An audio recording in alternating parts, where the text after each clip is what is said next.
Welcome back to Lesson 11 in our series of lessons on the Gospel of John. In our last lesson, we're discussing the way that Jesus uses the I am statements to show that he and God are one.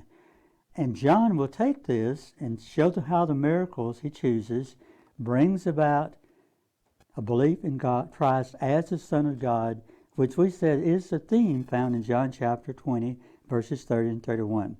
Now, in our last lesson, we're discussing the healing of the lame man in John chapter 5 and what is known as the working discourse. Here, Christ shows that he and the Father are one as he heals the lame man on the Sabbath day.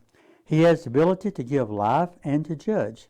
He does this in the first section when he states in John chapter 5 and verse 21, "For as the Father raises the dead and gives them life, so also the Son gives life to whom he will." And in verses 22 to 23, he is going to develop this idea to show how that these things are taking place. We find here that Christ describes the second work that has been granted to the Son. Christ is described as the judge, for the Father has turned over the problem of judgment to the Son. This judgment goes back along with the Old Testament sense of vindicating the good. In the book of Deuteronomy, for example, Deuteronomy chapter 32 and verse 36, Moses states that, "For the Lord will vindicate his people and have compassion on his servants." Also in Psalm 43 and verse 1, David says, "Vindicate me, O God, and defend my case against an ungodly people." And that is found in Psalm 43 and verse 1. This is also complementary to giving life. This judgment, which in the Old Testament is the prerogative of the Father, causes men to honor the Son and to recognize his relation to the Father. So in John chapter 5 and verse 22, Jesus states, "The Father judges no one, yet but has given all judgment to the Son, that all may honor the Son just as they honor the Father." Now, the signs that Christ performs and that John records illustrate the relationship between God and the Father. Now, we notice in verse 23 that this judgment on behalf of those who believe in the Father and Son has its negative side as well.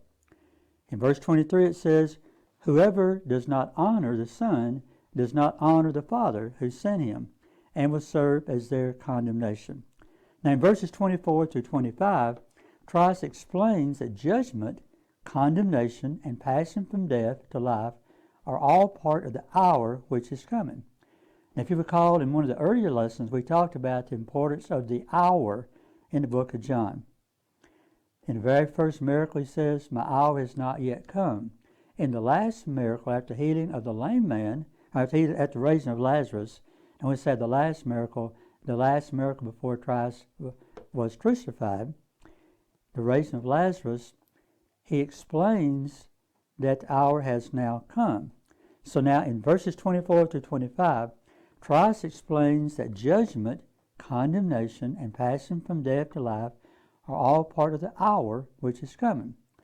These words are the source of life for both those who are facing physical death, as the man sown in John chapter 4, and the lame man in John chapter 5. The same basic theme of life and judgment is repeated in verses 19 through 30. Now in verses 19 to 25, Christ speaks of present life and judgment, while in verses 26 through 30, he speaks in terms of the end of time, the final resurrection, when everyone is called to the final judgment. So now John uses this miracle in which Christ shows that he has power over not only life, but also power over death. And so John has included this miracle among his 8 signs in the Gospel of John. So Christ now, he says, is going to speak of 2 things here now. The theme of life and judgment, of present life and judgment, and the end time, the final resurrection. For example, in verse 28, Christ says, "An hour is coming, But the "and now" is of verse 25 is missing. See, in verse 25 he says, "and now is," whereas here he says, "the hour is coming." Now in verse 28, when Christ speaks of the resurrection, it is not a question of the spiritually dead, as in verse 25, but of those already in the tomb. Also, the results of the judgment in verse 29 bear striking resemblance to Daniel chapter 12 and verse 2. Now in Daniel chapter 12, it was actually the first mention of resurrection. He's going to talk about that. And in a later theme, we get into where Christ raises Lazarus, and he says, "I am the resurrection and the life." We'll go back and talk more about Daniel chapter 12 and verse 2 there. But here in verses 20 and 29, Christ says, "Do not marvel at this, for an hour is coming when all who are in the tombs will hear his voice and come out. Those who have done good to the resurrection of life, and those who have done evil to the resurrection of judgment." Now Daniel chapter 12 and verse 2 is going to talk about this, but in more detail later on. But here in this passage, we find that, as I said, Christ speaks, or the Bible speaks of resurrection in the afterlife. So in verse Daniel chapter 12, we find it's taking place. "And so many of those who sleep in the dust of the earth shall awake, some to everlasting life, and some to shame and everlasting contempt." Now in this section of John chapter 5, notice in verses 19 to 30, Jesus has power over life and judgment, and they're treated in both present and future in their scope. Not only can Christ, as he shows here in the healing of the lame man, does he have power over life with the man's son, and the power over the ability of this man to walk, but he also has the power over death as well. Now the second section of discourse, in verses 31 through 40, presents a different but related theme of testimony for Jesus. Now in his previous remarks, Christ has made some remarkable claims. So now he sets out to explain why he can make them by listing those who can testify for him. He does not rely on his own testimony. He says in verse that if I alone bear witness about myself, my testimony is not true, but on that of others. There is the witness of John the Baptist, the witness of the works performed by Jesus in the Father's name, and the witness of the Scriptures. So Jesus says, I do not bear witness of myself, but others also bear witness of me. And in John chapter 5 and verse 36, Christ states, "But the testimony that I have is greater than that of John. For the works that the Father has given me to accomplish, the very works that I am doing, bear witness about me and the Father who has sent me. And the Father who sent me has himself borne witness about me." So in spite of all these witnesses, the Jews, however, now refuse to believe in Jesus. Think about it. Here's Jesus. Yes, he violated the Sabbath day by healing the man, but that was not important to the Jews right now. So Christ says, okay, I have the power to give the ability to walk to this man because of who I am and my relationship to God. So we find that in spite of all these witnesses, the Jews refused to believe in Jesus. In verse 39, Christ remarks, "You search the Scriptures because you think that in them you have eternal life. And it is they that bear witness about me, yet you refuse to me that you may have life." Think about it. Christ says, listen, you're the leaders. You're the ones who are teaching the Scriptures. He says, you search the Scriptures because you think that in them you have eternal life. And it is they, talking about the Scriptures, that bear witness about me. Yet you, talking about the Jewish leaders here, those who are so concerned because Christ broke the Sabbath day, he says, you refuse to come to me that you may have life. Now in the third section of this, here in John chapter 5, Christ explains why he is angry with the Jews. Now it's not because he's interested in their praise, but because he sees their actions as a rejection of God. In verse 41, Christ states, I do not receive glory from people, but I know that you do not have the love of God within you. In verse 18, the Jews had protested that Christ was arrogant in making himself equal to God. But the only claim that Jesus makes to glory is a reflection of the Father's glory. See, the Jews have said, look, you are arrogant, you're trying to make yourself equal to God. And Jesus says, the only way that I can be here, he makes the glory is a rejection of the Father's glory. Now, the last verse of the discourse, in verses 5 to 37, attacks the Jews on their most sensitive point, that of relationship to Moses. Now, they have set their hope on Moses. If you ask the Jews who are the most important people, it's going to be Moses and maybe Isaiah. Remember, on Transfiguration, it is Moses that appears to them. Among the others that are there, Moses. Because to them, Moses was the beginner of their religion. He wasn't, but to them, Moses became the guy. And so Christ says, look, you need to be careful what you're doing. You set your hope on Moses, yet Moses will be the one to condemn them. If you look in verse 20, these verses, it says, for if you believe Moses, you would believe me, for he wrote of me. But if you do not believe his writings, how will you believe my words? That's what he says. He says, if you believed Moses, you would believe me, for he wrote of me. But if you do not believe his writings, how will you believe my works or words? Now, by their rebellion and disbelief, the Jews have condemned themselves. And the charge of disobeying God, which they were so eager to place on Jesus at the end of the discourse, is now placed squarely on them. You know, Christ was a great teacher. He knew how to take something and prove a point. And when he gets through here, he's taken what they wanted to place on him and placed it on them by their very actions, the way they conducted themselves. Okay, now, let's notice some questions. I hope everybody's been paying attention because I've got a series of questions we need to discuss about our material here to see how it's going to work, okay? Number one, how does John introduce the discourse on the healing of the lame man?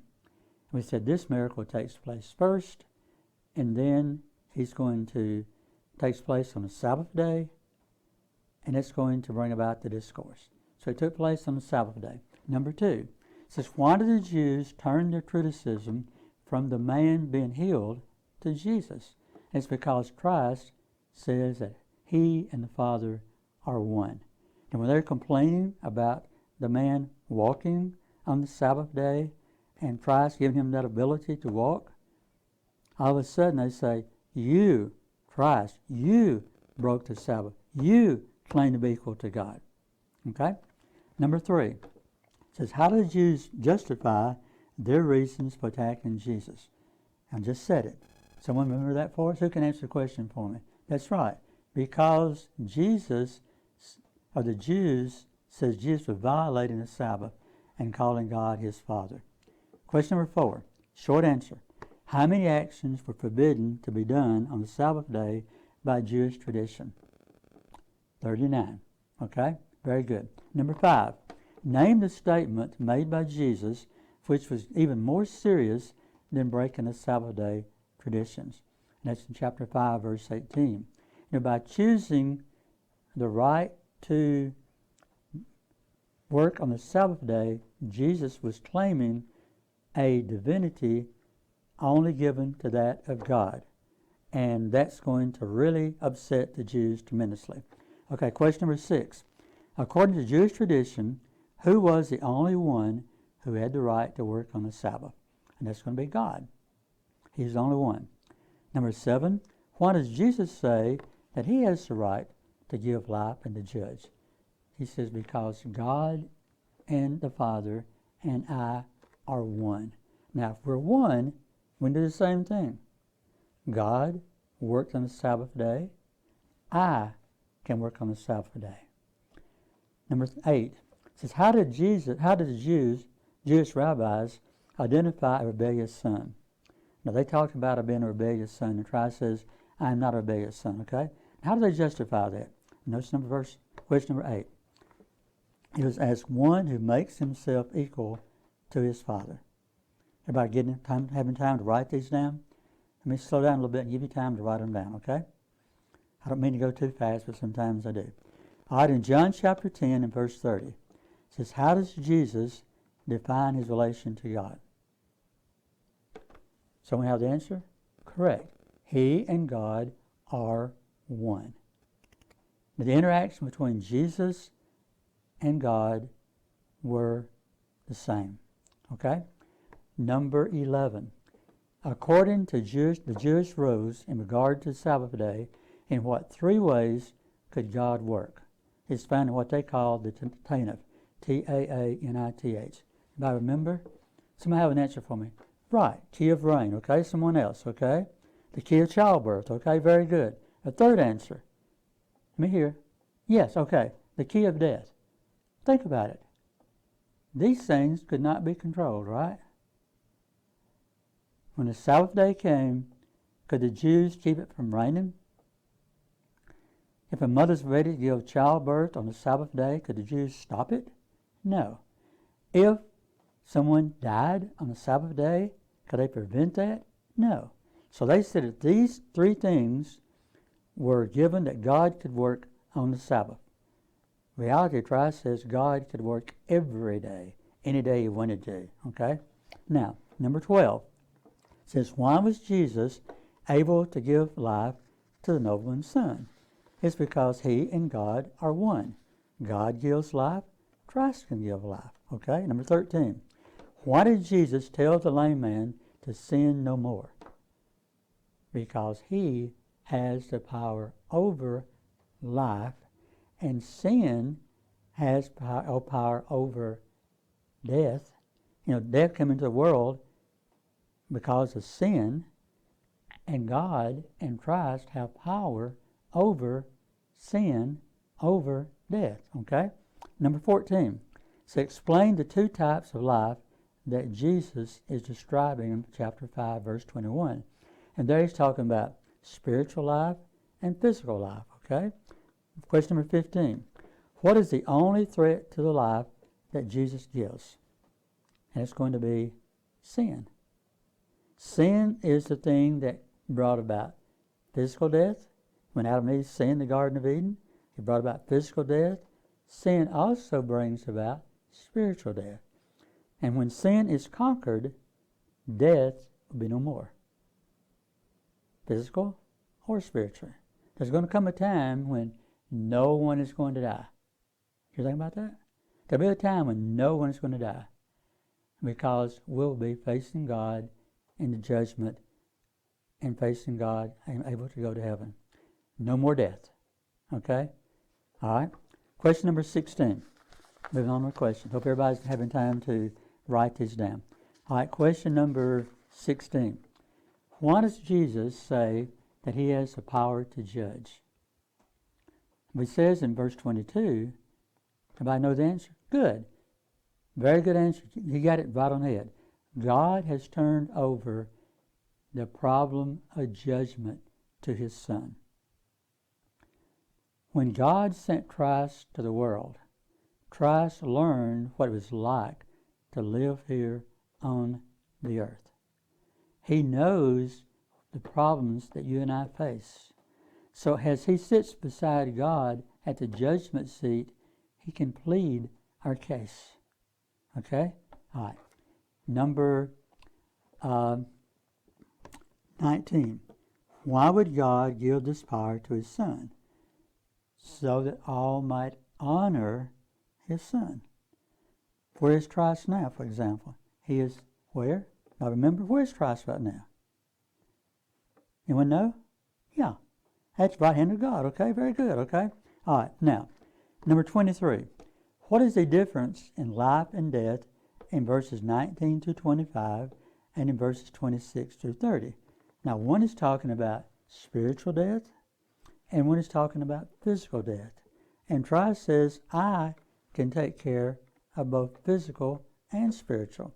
All right, question number 24 says, what type of death is Christ describing in verse 28?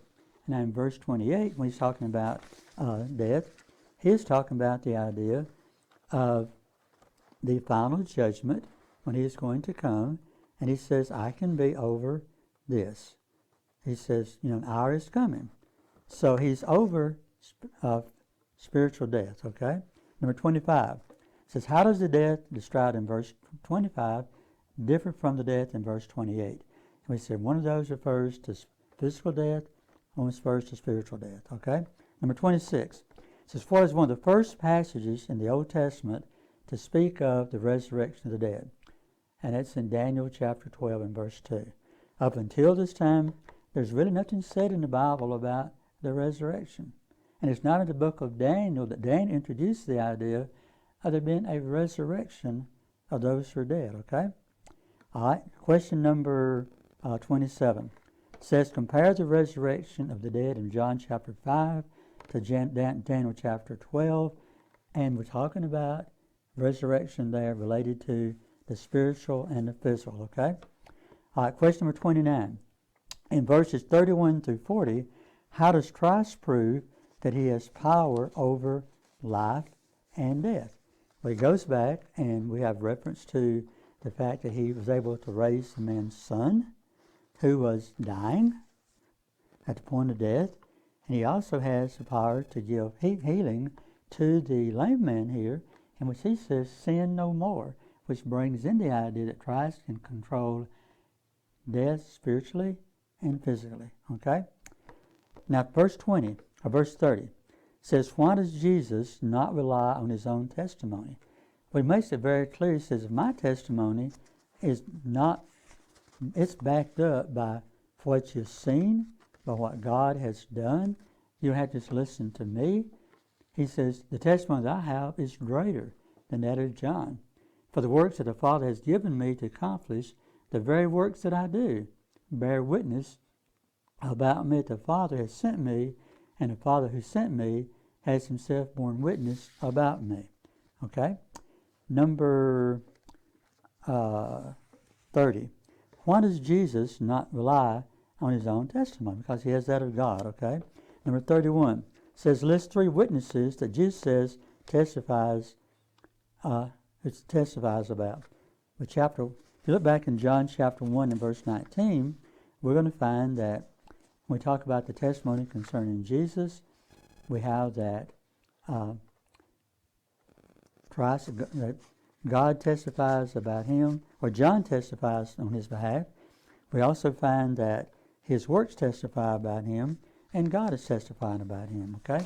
All right, question 32. It says, where do the Jews search for eternal life? He said they go to the Scriptures, and that's where they should go, okay? He says you search for the Scriptures, but you search the Scriptures for the wrong reason. He said, you have looked for Moses for what should be happening, but you're not really looking through Scriptures like you ought to. You're searching these, and you should search the Scriptures, but it's not the way that I want you to do, okay? All right, number 34. Why did the Jews claim that Christ was arrogant? It's because he did what? He made himself equal with God, okay? All right, question number 35. It says, what is the only claim to glory that Jesus makes to himself? He said, the only claim that I have is that comes from God. Through God, I receive my glory. He's not trying to get glory for himself, but through God, okay? Question number 36. What is the main theme of the discourse in John chapter 5, verses 45 through 47?